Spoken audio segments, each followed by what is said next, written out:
नमस्कार दोस्तों, स्वागत है आप सभी का हमारे प्रोग्राम जिंदगी बने आसान में। दोस्तों, हमारी सीरीज चल रही है बी योर ओन डॉक्टर के ऊपर। आज हम बात करेंगे कि एंटी एजिंग अर्थात अगर आप एवर यूथफुल रहना चाहते हैं, एवर यंग रहना चाहते हैं, तो कौन से ऐसे स्टेप्स हैं, कौन से ऐसे एक्शन स्टेप्स हैं जो मैं कहूँ जिनसे आप उसे हासिल कर सकते हैं। इसके बारे में जानने के लिए हमारे साथ है करमजीत सिस्टर। आइए उनसे बातें करते हैं। Om Shanti sister, welcome to our show. Om Shanti sister, young हम सभी दिखना चाहते हैं। हमें लगता है कि अगर हम हमेशा यंग रहे, मे बी 100 ईयर्स के हो जाए तो भी यंग लगे। और ऐसे भी लोग हैं हमारी दुनिया में जो कि 100+ है, लेकिन वो ऐसे ऐसे फिजिकल एक्टिविटीज़ भी कर पाते हैं, इमोशनली भी वो काफ़ी स्टेबल होते हैं। ऐसा कैसे होता है, और अगर ऐसा हो सकता है तो कैसे हो सकता है? Actually anti ageing and rejuvenation ये एक बहुत बड़ा टॉपिक है जिस पर आज हर कोई अट्रैक्ट होता है कि एंटी एजिंग मार्केट में अगर आप देखते हैं anti ageing formula based creams, anti ageing tonics, anti ageing ऐसे टोनर्स और पता नहीं क्या क्या आता है मार्केट में कि people get allured towards them. उन्हें लगता है कि ये प्रोडक्ट्स यूज़ कर लेंगे तो हम शायद एंटी एजिंग फार्मूला लगा रहे हैं तो हम कभी बूढ़े नहीं होंगे जी। लेकिन वास्तविकता में अगर आयुर्वेद को देखा जाए, नेचर को देखा जाए और परमात्मा की प्रकृति को देखा जाए तो anti ageing and rejuvenation actually comes from inside. It's nothing to be applied from outside. It is all छोटे छोटे स्टेप्स हैं। कुछ 15 स्टेप्स हम डिस्कस करेंगे एंटी एजिंग पे जो हम याद रख सकते हैं, क्योंकि स्टेप्स को याद रखना, कुछ बातों पॉइंट्स को याद रखना बहुत इजी समझता है इंसान। राइट, बिकॉज अगर हमारे पास पूरा एक बुक हो जो एंटी एजिंग पर हो, पैराग्राफ्स रीड कर करके ही हम बोलेंगे बस इतना कुछ करना है, हम नहीं कर पाएंगे। हाँ. लेकिन अगर फिंगर टिप्स पे हम उसे काउंट कर पाए, हम उसे अप्लाई कर पाए, it would be great. Yes, so we can segregate it into like food and eating habits, then lifestyle habits, and then our fitness habits. तो इस तरीके से हम 3 हिस्सों में उसको segregate करके डिवाइड करके कर सकते हैं। बिल्कुल। And we can share it with हमारे दर्शकों के साथ शेयर कर सकते हैं कि हम क्या क्या चीज़ें लाइफ में करें। मतलब मोटे मोटे रूप से अगर कोई कहे कि हमारी पूरी सीरीज देखने से पहले कि मोटे रूप से ऐसा क्या करें कि हमेशा यंग रहें, ऐसा क्या करें कि हमेशा यूथफुल रहें, या ऐसा क्या करें जिससे कि हम रिजुविनेटेड रहें, हमेशा तरोताज़ा रहें। क्योंकि सिस्टर क्या होता है ना, मैंने ये नोटिस किया है कि जब भी हम लाइफ को एज अ होल देखते हैं तो हमारा एंड गोल यही है कि हम हेल्दी रहे, हम यंग रहे। क्योंकि यंग रहेंगे तो हमारी स्टैमिना बढ़ेगी, हमारा काम करने का तरीका बढ़ेगा, हमारा फोकस बढ़ेगा। और बहुत सारी चीज़ें एज के साथ में कम होने लगती है। ऐसा बोला जाता है कि जैसे जैसे हम बूढ़े होते हैं तो वैसे वैसे हमारी सोचने की शक्ति, हमारे डिसीजन पावर, हमारे I would say secretory organs, everything goes for a toss, ऐसा बोला जाता है। और एक तरफ ये भी देखे ऐसे लोगों को हमने जो एब्सोल्युटली ऑपोजिट करते हैं। हम देखते हैं रील्स में भी जो शायद 100 साल के, 101 साल के, और वो लिटरली उनके ऊपर कि भाई वो किलोमीटर्स के किलोमीटर्स रनिंग कर रहे हैं या फिर वेट लिफ्टिंग कर रहे हैं। So I think this is a very interesting topic, और मैं वो 15 पॉइंट्स ज़रूर जानना चाहूँगी। आपने जैसे कहा कि फर्स्ट इज़ फूड, तो मैं जानना चाहती हूँ कि किस तरह का भोजन हमें करना चाहिए ताकि हम एवर यंग रह सके। तो इनिशियली अगर हम बात करते हैं हमारी ईटिंग हैबिट्स की जी, तो ईटिंग हैबिट्स में सबसे पहले आता है पूरा पानी पीना। अच्छा। यानी कि हमारी ड्रिंकिंग हैबिट जो है, पानी को रिलेटेड, पानी से जुड़ी हुई कुछ बातें। पूरा पानी पीने का अर्थ है कि कई बार कुछ लोगों को देखा है कि वो कहते हैं हम ऊषा पान कर लिया और सारा दिन पानी नहीं पिया। अच्छा। तो वो भी एक गलत हैबिट है कि we should always have a bottle with us, कि अगर हम सारा दिन कहीं बाहर जा रहे हैं, काम पर हैं, जॉब पर हैं या जर्नी पे हैं, तो we should have our water bottle with us, जिससे कि हम थोड़ा थोड़ा पानी जब जब प्यास लगे, जैसे जैसे ही प्यास लगे आप पीते रहें जी, ताकि हम हाइड्रेटेड रहें। इसका सीधा संबंध हमारी हेल्दी स्किन से भी है। बिल्कुल। तो हाइड्रेटेड रहते हैं, अंदर कभी ड्राइनेस नहीं आती और स्किन भी बहुत यूथफुल रहती है। तो this is one of the most important part of the drinking patterns. Second is कि सुबह उठ करके सबसे पहले बिना ब्रश किए उषा पान करना बहुत ज़रूरी है, जिसे हम आयुर्वेद में उषा पान कहते हैं, यानी कि खाली स्टमक, एम्प्टी स्टमक, खाली पेट रात का रखा हुआ पानी पीना, जिसको हमने होलिस्टिक वेलबींग में भी डिस्कस किया था। आई रिमेम्बर, या कि सुबह उठते ही सबसे पहले रात का जो सलाइवा मुंह में है जी, उसको बिना आप स्पिट किए, बिना ब्रश किए, आपको पहले ही रात का रखा हुआ जो पानी है किसी भी बर्तन में, अगर वो कॉपर बर्तन में हो, चांदी में हो तो बहुत अच्छा, तो कॉपर के बर्तन का पानी उठ कर के सबसे पहले पीना, 2 और 3 ग्लासेस ऑफ वाटर, जी, तो वो आपके लिए, हमारे लिए बहुत अच्छा रहता है। और फिर उसके बाद सारा दिन ध्यान रखें कि थोड़ा थोड़ा पानी की इंटेक होती रहे। हाँ, ये ज़रूरी है कि खाने के ना तो तुरंत पहले पानी पीना है, ना खाने के दौरान पीना है, ना खाने के बाद पीना है। ओके, तो ये पानी, पूरा पानी पीना, this is the first step which we should remember for anti ageing. जी, and the second step is कि सुबह जो हम नाश्ता करते हैं, जी। नाश्ते के बाद आप थोड़ा सा रसाहार यानी कि फलों का रस ले सकते हैं, दोपहर में छाछ ले सकते हैं खाना खाने के बाद, और रात के भोजन के बाद, रात्रि भोजन के बाद आप थोड़ा सा दूध ले सकते हैं। ओके, तो अब ये डिपेंड करता है कि जो हम मॉर्निंग में फलों का रस लेते हैं वो सीजनल होना चाहिए, बहुत ज़्यादा खट्टा भी नहीं होना चाहिए, और हमारे टेस्ट के अनुसार सीजनल फ्रूट्स जो हैं उसका थोड़ा सा रस ले सकते हैं। जी, दोपहर का खाना खाने के बाद आप छाछ ले सकते हैं, लस्सी जिसे हम कहते हैं, छाछ कहते हैं, मट्ठा कहते हैं। तो वो किसी को मीठा पसंद है, लेना मीठा ही चाहिए, उसमें यूजुअली नमक तो नहीं डालना चाहिए, मीठा डाल करके थोड़ा सा शक्कर या देसी खांड कुछ भी ऐसा डाल के, मिश्री डाल के आप थोड़ा सा ले सकते हैं। हाँ, किसी को बहुत ज़्यादा कोई हेल्थ इश्यूज़ हैं और उन्हें नमकीन लेने की इच्छा है तो कभी ले लीजिए, अदरवाइज़ आयुर्वेद में मिल्क प्रोडक्ट्स के साथ कभी भी नमक को यूज़ नहीं किया जाता। अच्छा।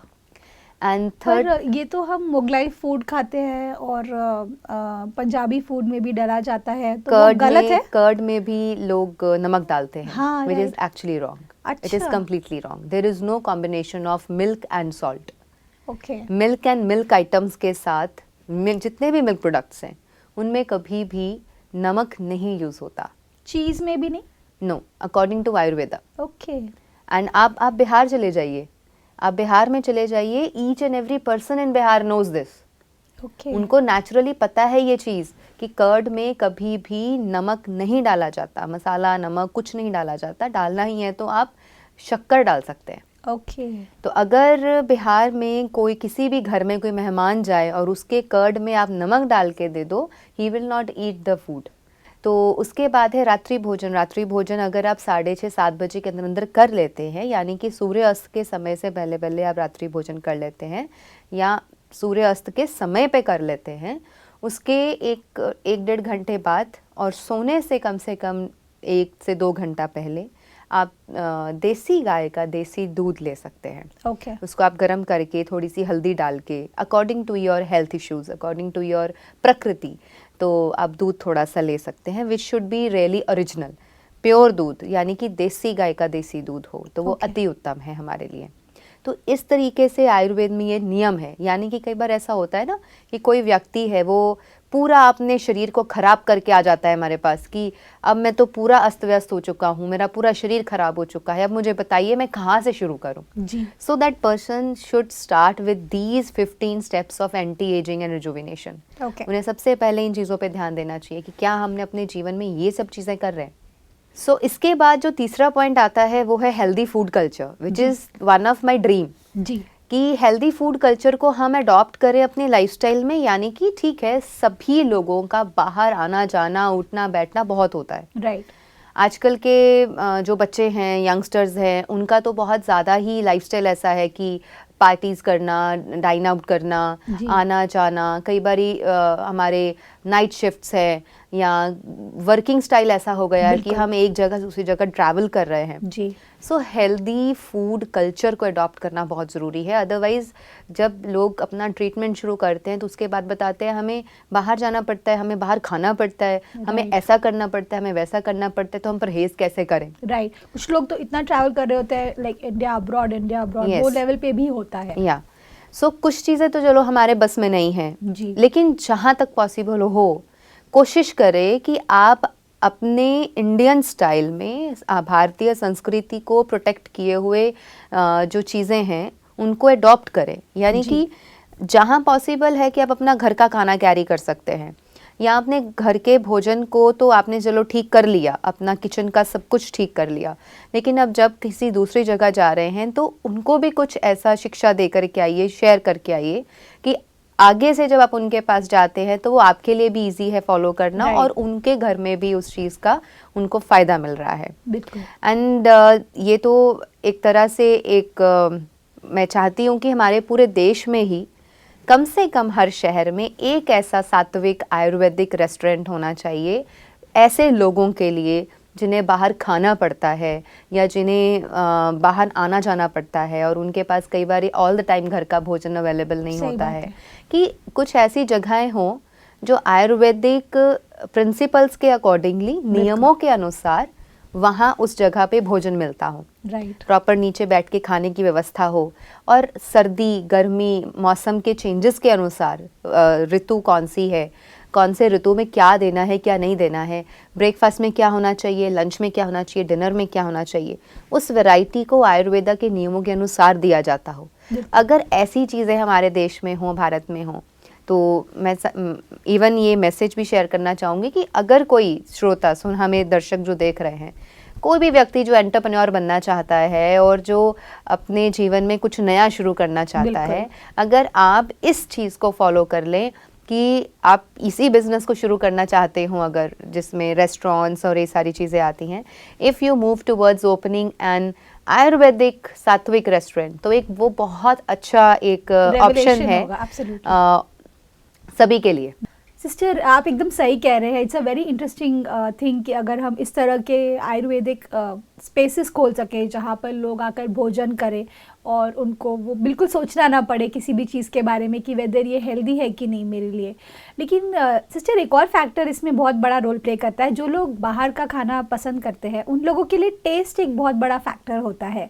आयुर्वेदिक एंड सात्विक food is the most one of the delicious food items in the world. अच्छा। बिकॉज आयुर्वेद के अनुसार आपको ये पता है ना कि इसमें क्या डालना है, कितना डालना है और कौन से मौसम में क्या डालना है, मतलब कि वो फूड टेस्टी तो होगा ही जी। I am not saying Ayurvedic food कुछ दूसरे ग्रह से आया हुआ कोई तो खाना होगा, ब्लैंड फूड सिर्फ सॉल्ट हो उसमें, तो नो ऐसा नहीं है। कहने का भाव है वही फूड आइटम्स होंगे जो हम सबके घरों में या दूसरे रेस्टोरेंट्स में यूज किए जाते हैं जी। वही फूड आइटम्स, लेकिन ये पता हो कैसे बनाने हैं, किस मौसम में क्या बनाना है और कौन से मसाले कब यूज़ करने हैं, कब नहीं यूज़ करने हैं। तो ये सारी चीज़ों की जो आयुर्वेदिक नियमों के अनुसार समझ है, उसको समझ होने की वजह से हमारी हेल्थ अच्छी रहती है। एब्सोल्युटली। सो ऐसा कुछ अगर रेवोल्यूशन आए और इस तरीके से अगर कोई चीज़ें होने लगे तो वो नेचुरल है कि हमारे समाज के लिए बहुत बेनिफिशियल होंगी। तो ये हेल्दी फूड कल्चर को अडॉप्ट करना, यानी कि अननेसेसरली आप ऐसी चीज़ों को ना इजीली अडॉप्ट करें कि चलो अब कौन बनाए या बाहर ही खा लेते हैं, चलो कहीं भी खा लेते हैं, but if that food is cooked in refined oil, if that food is cooked in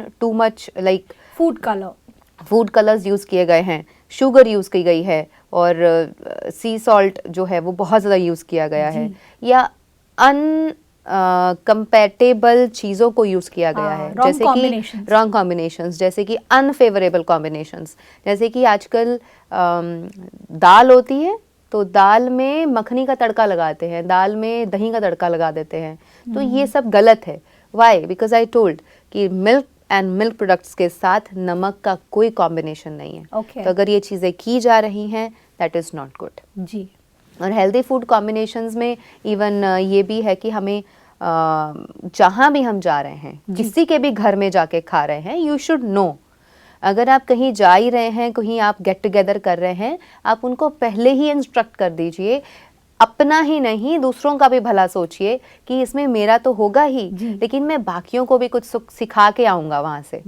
दूसरे लोगों को, मान लीजिए कि देयर आर 5 to 6 फ्रेंड्स जो आज पार्टी में मिलने वाले हैं जी। और किसी एक के घर में आपने गेट टुगेदर रख लिया और उसमें से एक व्यक्ति है जो नेचुरोपैथी या आयुर्वेदिक के सभी प्रिंसिपल्स को जानता है, समझता है और उन चीज़ों में प्रैक्टिस भी करता है, तो आप बाकियों को भी वो नॉलेज शेयर कर सकते हैं। तो उससे क्या होगा, वो 6 के 6 परिवारों को नॉलेज मिल जाएगी। It's not only about one person but it's about everybody in the family. So ये है हेल्दी फूड कल्चर। सिस्टर एक और बात, जैसे पनीर ये एक मिल्क प्रोडक्ट है, तो पनीर के साथ में सॉल्ट नहीं होना चाहिए? क्योंकि पनीर तो हम सब्जी बनाते हैं, हम भुर्जी बनाते हैं, डिफरेंट वेज में हम उसे क्रिएट करते हैं, अलग अलग रेसिपीज, तो उसमें सॉल्ट नहीं डालना चाहिए? Actually it's a very heavy item.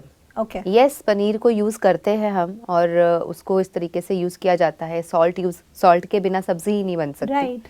लेकिन इट्स अ हेल्थ, ठीक है, it is good to have it. Protein का एक अच्छा सोर्स है, हालांकि प्रोटीन के और बहुत सारे सोर्सेज हैं, लेकिन टू मच एंड एक्सेस में ना लिया जाए तो अच्छा है जी। कभी कभार आप ले रहे हैं, अच्छी बात है, लेकिन बहुत सारे लोगों को देखा है कि वो पनीर के लिए ऐसे दीवाने होते हैं कि उन्हें लगता है पनीर के बिना तो ज़िंदगी ही नहीं है। राइट।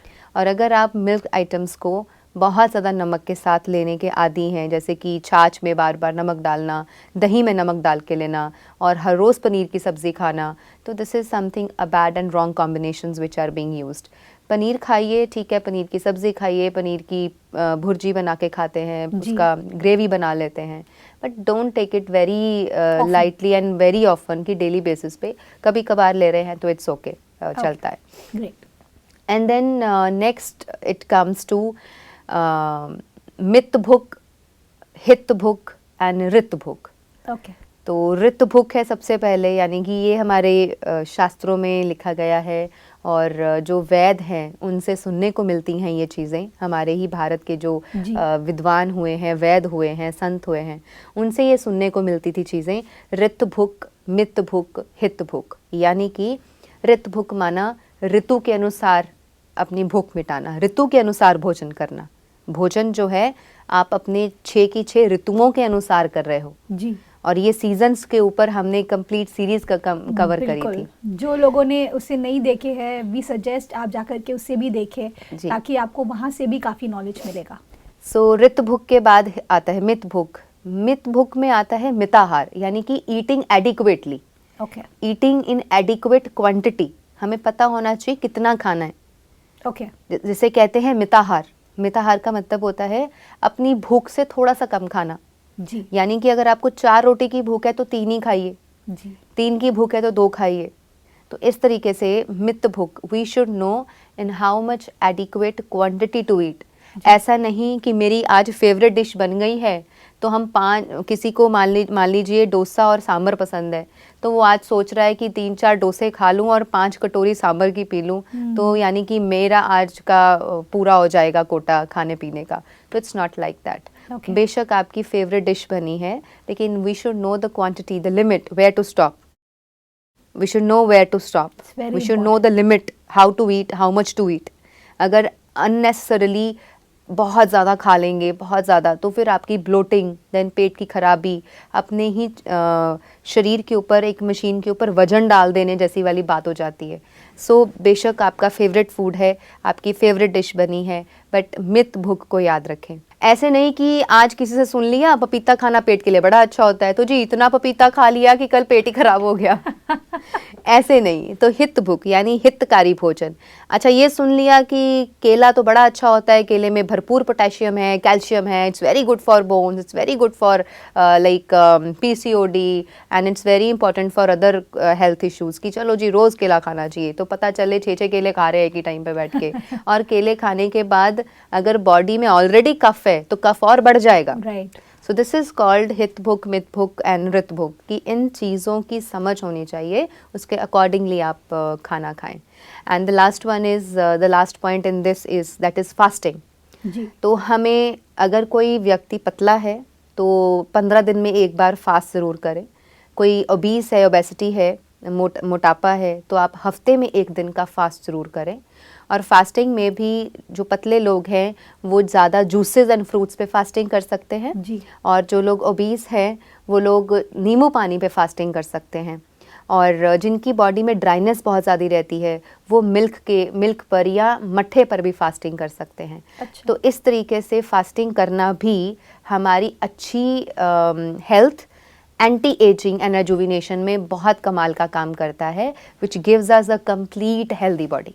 Beautiful, amazing sister. आज का एपिसोड बहुत ही अच्छा रहा है मेरे हिसाब से, क्योंकि मुझे बहुत कुछ सीखने को मिला है। आई एम श्योर हमारे दर्शकों ने भी बहुत कुछ सीखा है, जिसमें मुझे सबसे अच्छी बात सिस्टर ये लगी आपकी कि अगर हमें हेल्दी रहना है या एवर हेल्दी रहना है तो उसके लिए सबसे बड़ा फैक्टर फूड प्ले करता है, और उसके जो आपने छोटे छोटे टिप्स हमें दिए हैं हम उसे ज़रूर फॉलो करेंगे। All thanks to you sister, thank you for coming in our show. Om Shanti. Om Shanti. दोस्तों, आज के एपिसोड में हमने जाना कि अगर हमें एवर यूथफुल रहना है, एवर यंग रहना है, तो हमें ध्यान देना है कि हम किस तरह का भोजन अपने अंदर डाल रहे हैं, कैसे हमारे फूड हैबिट्स है।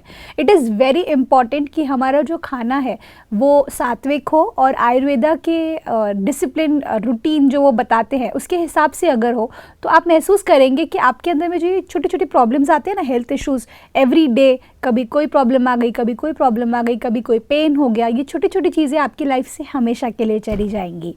अब आपको अपना अगला एपिसोड भी देखना होगा, क्योंकि उस एपिसोड में हम बताएंगे कि किस तरह से आपका लाइफस्टाइल ये आपको एवर यूथफुल रहने में शायद कई बार बाधाएं डाल रहा है, और राइट तरीका कौन सा है। इसके बारे में जानने के लिए आपको हमारा अगला एपिसोड देखना होगा। इस बात के साथ आज के प्रोग्राम को एंड करते हैं। कल आपसे फिर मिलेंगे आपके ही शो में जिंदगी बने आसान। ओम शांति। अधिक जानकारी के लिए संपर्क करें। जिंदगी बने आसान, Brahma Kumaris Godlywood studio, Shantivan, Abu road. Call 8094913487487।